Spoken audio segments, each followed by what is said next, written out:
Soy el doctor Fernando Lavalle González, profesor de endocrinología en el Departamento de Medicina Interna, jefe de la Clínica de Diabetes en el Hospital Universitario en la Facultad de Medicina de la Universidad Autónoma de Nuevo León. Les doy la bienvenida al tema complicaciones microvasculares en diabetes mellitus. Recordándoles que este es un complemento a la clase que ustedes tienen que leer en el libro y falta la clase presencial para discutir algunos casos clínicos. La agenda es ver algo acerca de la fisiopatología de las complicaciones crónicas, hablar de la neuropatía diabética, retinopatía y nefropatía diabética. En un inicio debe uno saber cuándo y cómo evaluar a los pacientes para poder prevenir las complicaciones microvasculares. Para las complicaciones macrovasculares, el paciente debe cuidarse antes de tener diabetes, mantener un peso normal, no fumar y hacer ejercicio. Para cuidar la retinopatía, debe hacerse un análisis al momento del diagnóstico y cada año con el control de la hemoglobina glucosilada al mismo tiempo. Misma situación aplica para la nefropatía. En cambio, para lo que serían los pies, evitar cualquier complicación a este nivel, en cada visita al consultorio debe uno revisarle los pies a los pacientes y recomendarles que compren el calzado ideal. La prevención del déficit cognitivo asociado a la diabetes debe hacerse su prevención en todo momento y los pacientes deben de tomar algunas vitaminas antioxidantes. Revisaremos la categorización de las vías involucradas en las complicaciones de la diabetes. El denominador común es tener hiperglucemia y puede haber 4 avenidas para esto. La hiperglucemia puede conducir a alteración del sistema de la aldolasa reductasa, de los productos avanzados mismos de la glucosilación, la generación de especies reactivas de oxígeno o activar el sistema de la proteína sinasa C. Esto, a través de tener la hiperglucemia, nos va a dar una activación de moléculas de señalización celular que van a darnos una expresión genética alterada y una alteración en la función de las proteínas. A través de esto vamos a tener disfunción y daño celular. Puede haber angiogénesis anormal que nos da crecimiento y sobrevida celular anormal, puede haber hiperpermeabilidad en los vasos, tener un engrosamiento de la matriz basal, puede haber un flujo sanguíneo normal con un incremento de la adhesión leucocitaria y puede haber trastornos en la contractibilidad de los vasos que nos va a dar la cardiomiopatía y la trombosis. A final de cuentas, estos mecanismos nos llevan a que los pequeños vasos y los grandes vasos se vean afectados. Afortunadamente, esto nos ha dado pie para poder buscar moléculas que interfieran en estas avenidas de generación de las complicaciones microvasculares. Tenemos ahorita inhibidores de la isoforma de la proteína sinasa C, hay inhibidores de la aldolasa reductasa, tenemos antioxidantes para vencer lo que serían las especies reactivas de oxígeno y de esta manera, no solo a través del control de la diabetes, poder hacer prevención de las complicaciones. Hablemos de la neuropatía diabética. La neuropatía diabética, en su epidemiología, hay reportes contrastantes. Se dice que puede tener una prevalencia desde 0 hasta 93%. ¿De qué depende esta disparidad en las cifras? Depende del método para el diagnóstico. Si yo utilizo velocidad de conducción nerviosa, la mayor parte de los pacientes tendrán una disfunción que puede ser subclínica. En cambio, si me voy a síntomas y signos, puedo tener una prevalencia tan baja como un 12%, pero luego un 50% cuando los pacientes tienen más de 25 años de tener diabetes. En la fisiopatología tenemos otros factores que pueden incidir aparte de la hiperglucemia.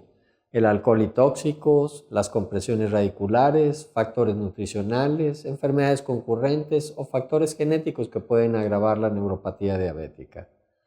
Estamos viendo en esta diapositiva un nervio y un vaso sano, en que la vasa nervorum lleva el contenido de oxígeno para que esa fibra nerviosa se mantenga en buenas condiciones, y en cambio del otro lado estamos viendo un vaso dañado por diabetes en donde hay una angiogénesis anormal, hay una obstrucción parcial al flujo y esa fibra nerviosa recibe entonces menor oxigenación y puede ser causa de un daño de la mielina y entonces empezar a ver la neuropatía por desmielinización de las fibras. La neuropatía periférica puede dividirse en neuropatía periférica distal y simétrica, mononeuropatías o neuropatía autonómica. La neuropatía periférica distal y simétrica es la que llamamos nosotros sensitiva, primordialmente en guante y en calcetín.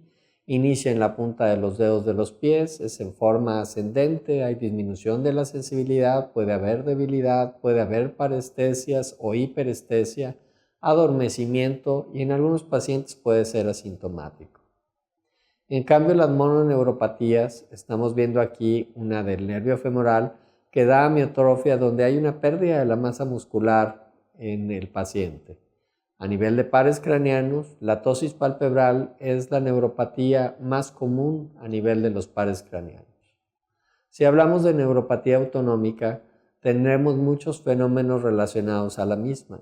Uno puede tener un reflejo pupilar anormal, una disfunción del esófago, puede haber el fenómeno de sudoración gustativa, puede haber un paro respiratorio, hipotensión postural, que es una queja muy frecuente de los pacientes, gastroparesia con la sensación de plenitud postprandial y que el estómago no se vacía. Podemos tener la presencia de diarrea que alterna con periodos de constipación, disfunción de la vejiga con una vejiga neurogénica y retención urinaria. En el varón puede haber disfunción eréctil, puede haber disminución de la respuesta a la hipoglucemia, edema periférico, artropatía de Charcot, o un aumento del flujo sanguíneo periférico, haciendo ver que las extremidades inferiores se ven de color y un tono rosado. Para la neuropatía diabética podemos hacer el diagnóstico clínico. Requiere una muy buena anamnesis del dolor y las parestesias, una investigación de los reflejos, primordialmente rotuliano y aquiliano, investigación de la sensibilidad, que puede ser a la vibración, la sensibilidad algésica y térmica, y una investigación de la capacidad funcional. Ver si hay atrofia muscular, modificación en la línea de fuerza del pie. En el tratamiento del dolor habría que remover los factores de riesgo como sería el alcoholismo o el tabaquismo, mejorar el control metabólico, tenerlos estables por debajo de 150 miligramos por decilitro en ayuno y dar medicamentos de primera elección, antidepresivos tricíclicos, inhibidores selectivos de la recaptura de serotonina, anticonvulsivantes como podría ser la carbamazepina y la gabapentina, antiarrítmicos como la lidocaína y la mexiletina también pudieran funcionar para el tratamiento del dolor. En los casos de que no haya respuesta puede utilizarse también la acupuntura.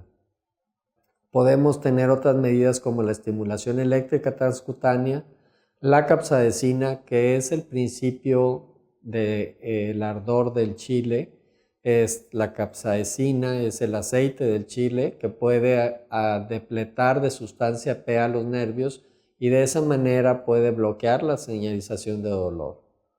Puede tener que llegar uno a un bloqueo nervioso o una estimulación epidural continua. La naturaleza indolora del pie diabético inicia por una neuropatía sensitiva. Ustedes pueden ver aquí cómo los pacientes perciben en la noche ardor nocturno, pero tienen insensibilidad y pueden tener heridas porque no tienen esa sensibilidad protectora.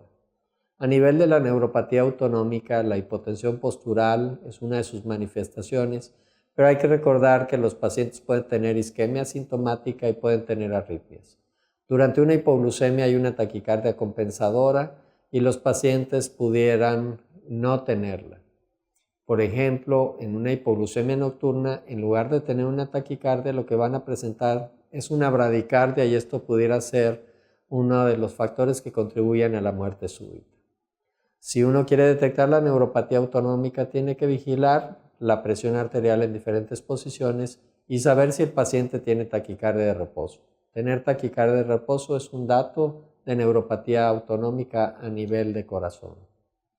La neuropatía autonómica puede estar con retención de orina, disfunción eréctil o dispareunia en la mujer, puede haber gastroparesia, estreñimiento o diarrea. La característica de la diarrea cuando es por neuropatía autonómica es que primordialmente se presenta de noche. Puede tener incontinencia fecal al mismo tiempo. Lo usual es que los pacientes alternen por un periodo de constipación, un periodo de evacuación normal y un periodo de diarrea, que por lo general duran 3 días. Pinzamientos nerviosos pudiéramos verlos a nivel de nervios craneales, una de las manifestaciones más comunes es ver parálisis facial, que puede conllevar al riesgo de la úlcera de la córnea, y tener el tercer nervio afectado, que les va a dar un ojo cerrado, que esta es la manifestación más común, la ptosis palpebral, como mononeuropatía en nervios craneales. La mononeuropatía también puede ser con amiotrofia o radiculopatía.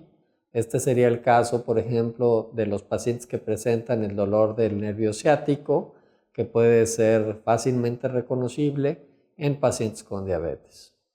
Las lesiones de los nervios sensoriales conducen a que los pacientes pierdan la sensibilidad, puedan insertarse objetos extraños. Aquí estamos viendo el caso de cómo llega un paciente que ya tiene dañado el pie, tiene una amputación de 2 de sus dedos, y vean cómo no tenía sensación de dolor y se encajó una tachuela. Ese puede ser el inicio de un nuevo pie diabético. Las lesiones nerviosas motrices producen alteración en los dedos y se producen los dedos en cabeza de martillo, como ustedes los pueden apreciar. El engrosamiento de las uñas, la resequedad de los pies, son también datos de neuropatía autonómica. Se pierde la sudoración a ese nivel. Vean cómo una lesión con una hiperkeratosis maltratada puede conducir a que el paciente desarrolle también un pie diabético en la ulceración de una callosidad maltratada. La evolución de la callosidad, si uno no quita la presión todo el tiempo, es que eso no sane, y estos pacientes pueden tardar de 2 a 3 meses en la recuperación de esas úlceras. Como ustedes ven aquí, en esta, las lesiones nerviosas autonómicas producen resequedad de la piel y grietas. En esas grietas es donde pueden entrar los hongos y las bacterias y puede producirse un pie diabético en un individuo que normalmente no estaba con manifestaciones de neuropatía sensitiva, como serían las parestesis, pero sí tiene neuropatía autonómica con la resequedad de la piel. Las pruebas para encontrar la neuropatía periférica diabética son pruebas de sensibilidad. Podemos utilizar un biotecitómetro o un monofilamento de 10 gramos. Ustedes pueden observar en la diapositiva los sitios en los que uno tiene que hacer la presión con el monofilamento y pedirle al paciente que identifique en dónde lo estamos tocando con los ojos cerrados. Esta prueba debe hacerse en un ambiente cálido, el paciente puede estar cómodamente sentado, uno toma el pie y lo sube a la altura para que el paciente no tenga la presión de tener el pie hacia abajo y hacer la comba con el monofilamento para saber si identifica. Si identifica esta presión, tiene la sensibilidad conservada que lo puede proteger de tener una ulceración. La artropatía de Charcot, ustedes pueden ver cómo se diferencia el pie derecho del izquierdo en esta fotografía. Hay un aumento del flujo sanguíneo, se constituye casi una anastomosis arteriovenosa, hay reabsorción ósea. Con frecuencia no se diagnostica, uno cree que es un simple edema, pero hay una reabsorción ósea que lleva a una reconfiguración del arco del pie y a fracturas que impiden luego la movilidad normal. Hay calor unilateral, los pies se ven hinchados, el pulso puede ser saltón, podría ser indolor en un inicio, pero después este cambio en la dinámica de peso en el pie pudiera llevar a lesiones permanentes. El tratamiento para la neuropatía diabética frecuentemente es frustrante. Las medidas utilizadas, como habíamos comentado, son antidepresivos tricíclicos, aunados a analgésicos y antiinflamatorios, anticonvulsivantes, inhibidores de la aldolasa reductasa, darle control metabólico a los pacientes. Podríamos requerir la estimulación eléctrica transcutánea, la capsaicina, la acupuntura o tener hasta un bloqueo nervioso. Pasemos ahora a revisar algo de la retinopatía generada en el descontrol de la diabetes. La enfermedad diabética del ojo se caracteriza por visión borrosa como un síntoma frecuente de hiperglucemia y no como de una lesión. La epidemiología es que hay cualquier clase de retinopatía más o menos en una tercera parte de los pacientes. Y retinopatía con riesgo de pérdida de la visión afortunadamente es menos de un 15% de la población que tiene diabetes. La retinopatía es una complicación asintomática en su inicio y que cuando ya hay síntomas, por lo general el tratamiento es frustrante porque ha avanzado lo suficiente la enfermedad y no hay manera de regresar. En la enfermedad diabética del ojo podemos tener retinopatía diabética que puede ser no proliferativa o de fondo o proliferativa de alto riesgo o avanzada. Puede haber edema de mácula, hemorragia de vitrio, glaucoma, una catarata diabética que se considera senil y precoz. Esto significa que los pacientes tendrían que desarrollar la catarata antes de los 55 años de edad. Iritis recurrente se ve más relacionado a la diabetes tipo 1 porque es una enfermedad autoinmune que tiene el mismo background o fondo de la diabetes tipo 1. ¿Cuáles son los factores de riesgo para el desarrollo de la retinopatía? El mal control glucémico, larga duración de la enfermedad, presentar hipertensión o dislipidemia, el tener nefropatía o el embarazo. El embarazo es una situación fisiológica en la cual hay un alto flujo y ese alto flujo daña los pequeños vasos que han estado expuestos a hiperglucemia durante mucho tiempo. ¿Cuándo debe uno buscar la retinopatía en los pacientes con diabetes? ¿Hay diferencia entre la diabetes tipo 1 y tipo 2? Sí, en la diabetes tipo 1, que uno sabe exactamente cuándo inicia la enfermedad, la empezamos a buscar la retinopatía a los 5 años de diagnóstico. En cambio, la diabetes tipo 2, que los individuos pueden haber pasado periodo de años sin diagnóstico, en el momento en el que uno hace el diagnóstico, tiene uno que hacer una evaluación oftalmológica y a partir de ese momento, cada 1 o 2 años, dependiendo de cuál sea la salud. ¿Cuáles son las pruebas para verificar si nuestro paciente tiene retinopatía? Medir la agudeza visual, una fundoscopía directa, hacer fundoscopía indirecta, fotografías de la retina y examen de la presión intraocular. Los resultados de los estudios del DSCT y el UKPDS en prevención primaria y secundaria de retinopatía nos han mostrado que en la diabetes tipo 1 en prevención primaria podemos hacer una prevención del 76%. Y en aquellos que ya tenían retinopatía y se les da un tratamiento intensivo, se logra una reducción del riesgo de progreso de la retinopatía de un 54%. En cambio, la diabetes tipo 2, el buen control glucémico, se asocia a una reducción del 20 al 30% del progreso de la retinopatía diabética. Sabemos que si se da un control estricto de la tensión arterial, se reduce la progresión de la retinopatía hasta en un 34%. La discordancia en estas cifras contra la diabetes tipo 1 es porque los individuos con diabetes tipo 2 tienen más tiempo de evolución que tiempo de diagnóstico. Estamos viendo aquí una retina normal, vean ustedes la mácula, el disco óptico, los vasos son delgados, la coloración es la normal. Cuando uno va a revisar un fondo de ojo, tiene uno que tomar en cuenta la mácula, el disco, la emergencia de los vasos, buscar los cruces arteriovenosos, ver si hay exudados o no hay exudados, catalogarlos si son algodonosos o si son duros. Vean ustedes en esta fotografía la retinopatía diabética no proliferativa, cómo hay exudados duros, se ven como puntilleos bien formados, podemos ver la emergencia de los vasos y también estamos viendo cómo los vasos brillan, eso es lo que se presentaría como los vasos en hilos de cobre. Esta es una retinopatía diabética no proliferativa grave, podemos encontrar múltiples manchas de hemorragias. Los exudados aquí no se ven bien definidos, eso es lo que llamamos entonces un exudado algodonoso. Ahorita podemos ver en esta otra fotografía cómo se ve la retinopatía proliferativa. Pequeños vasos que salen del disco óptico, que no tienen todas las capas musculares y eso puede conducir a que en un episodio de hipertensión se rompan esos vasos y vemos cómo en la otra fotografía vemos una hemorragia prerretiniana. El problema de las hemorragias y de estas pequeñas lesiones es que pueden dejar tejido cicatrizal y ese tejido cicatrizal retraerse y entonces crear un desprendimiento de la retina, lo cual daría un oscurecimiento súbito de la visión y la pérdida de la visión. En la hemorragia vítrea se ve una mancha negra que cruza la visión, parte de la sangre se va a reabsorber, por lo general se le pide a los pacientes que duerman sentados, que no hagan ejercicio brusco. En algunos casos pudiera ser necesaria una vitrectomía. ¿Cómo vemos el edema macular precoz? ¿Notan ustedes la diferencia en el color del fondo del ojo? Aquí se ve verde grisáceo, cuando lo veíamos normalmente de un color en tonos de un anaranjado hacia amarillo. Esto nos habla de edema macular precoz.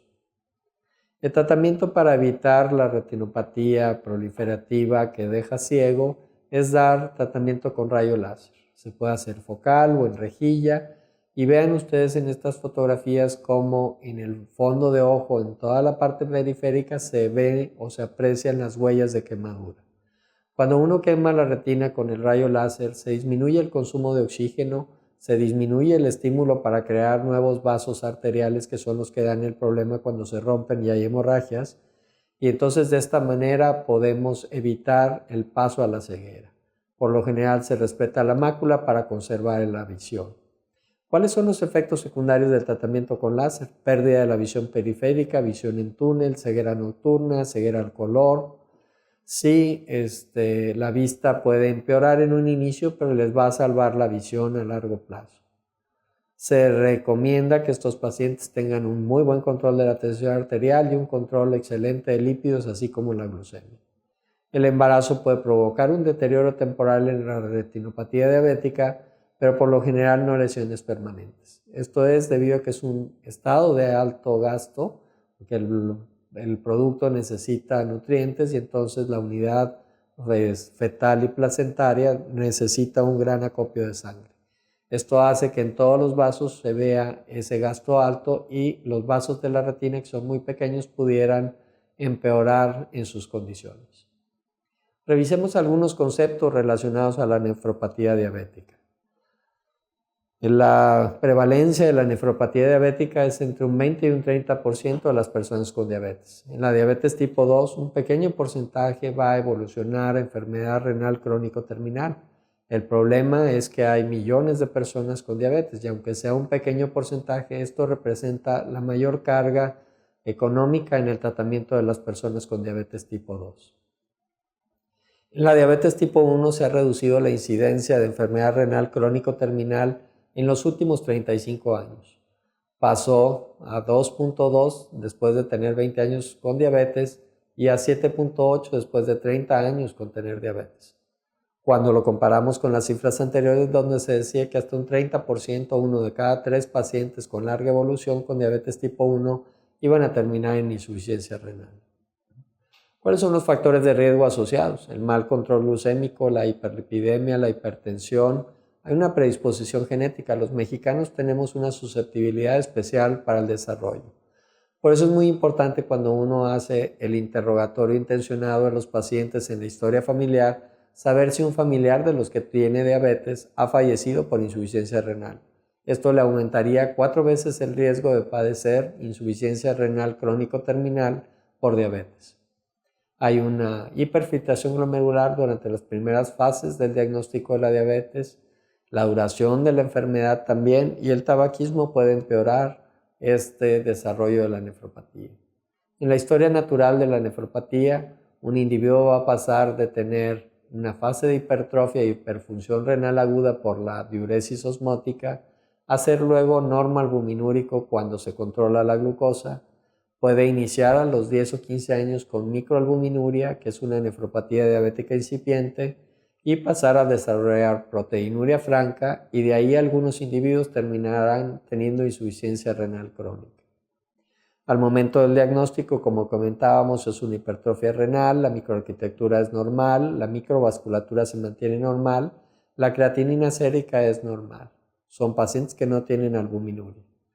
Entre los 3 y los 5 años puede haber engrosamiento de la membrana basal, expansión de la matriz mesangial, aterosclerosis temprana, hay un incremento en la filtración glomerular y si uno no controla bien a los pacientes se inicia la albuminuria, que en esta fase puede ser reversible. La mayor parte de los pacientes son normotensos. Entre los 5 y los 15 años empieza la glomerulosclerosis temprana, que es lo que conocíamos nosotros en patología como los nódulos de Kimmel-Wilson.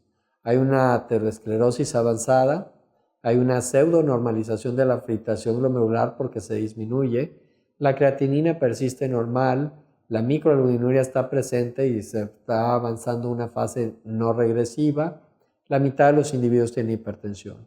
Entre los 15 años y los 25 años se desarrolla la insuficiencia renal crónico terminal, una progresión a la glomerulosclerosis con una fibrosis en estadio final, que hace que la declaración de la declinación de la filtración glomerular sea tan importante que el individuo presente elevación de la creatinina, albuminuria persistente, hipertensión y requieren una sustitución de la función renal. Como ustedes pueden observar en la diapositiva, la creatinina sérica es el peor marcador que tenemos ahorita para identificar una lesión. La creatinina no se va a elevar hasta que el paciente entra en insuficiencia renal crónico terminal. En cambio, la tasa de filtrado glomerular puede identificar mejor la función, así como la excreción de proteínas, como sería la microalbuminuria. Para tratar de detectar en forma temprana la nefropatía, uno puede hacer el análisis de orina para detectar proteinuria. Si el paciente tiene proteinuria franca, ver que no tenga infección. Si el paciente no tiene proteinuria, entonces podemos pasar a hacer un análisis de una muestra de orina para detectar microalbuminuria, que usualmente ya lo hacemos en una muestra única y se saca una relación del índice albúmina-creatinina. También hay que estimar la tasa de filtración glomerular, para eso existen diferentes calculadoras en las que uno puede estimarlo a través del valor de la creatinina, la edad del paciente, la etnicidad del mismo. Las proteínas, la microalbuminuria y macroalbuminuria. La microalbuminuria la nombramos nosotros al paciente que tiene entre 30 y 300 microgramos por miligramo de creatinina. Esa es una fase reversible e inicial de lo que sería la nefropatía.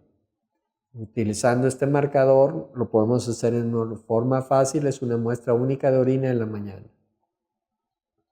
¿Qué factores pueden influir en la excreción de albúmina?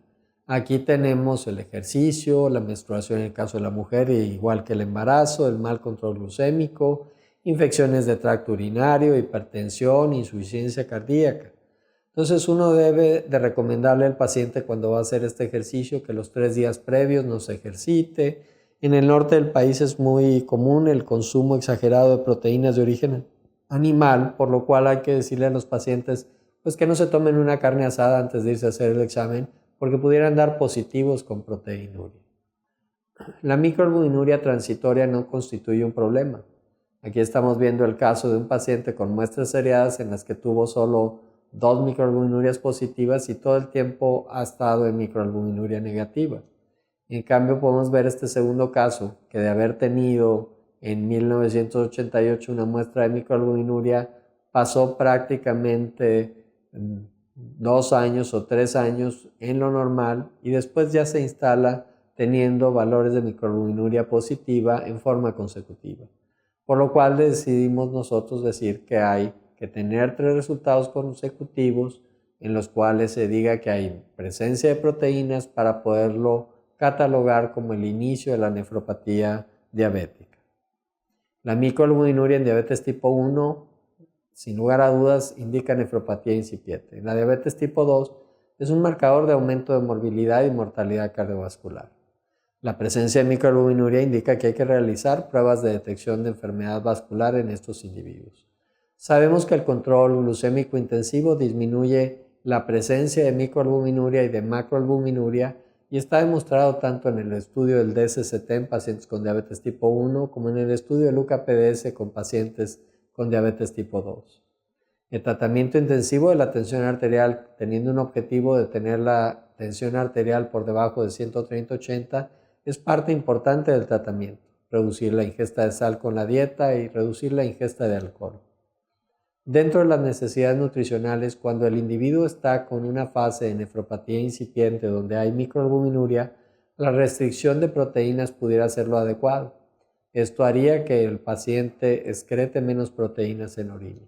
Pero si el paciente sigue avanzando y tiene enfermedad renal crónico terminal, ese paciente puede requerir una dosis mayor de proteínas, sobre todo cuando ya está en un proceso de sustitución, como pudiera ser la diálisis peritoneal, la hemodiálisis o el trasplante de riñón.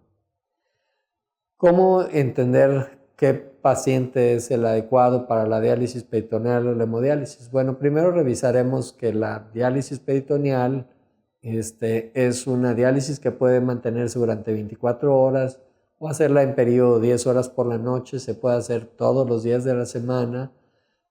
Deben de utilizarse soluciones que puedan manejar el volumen.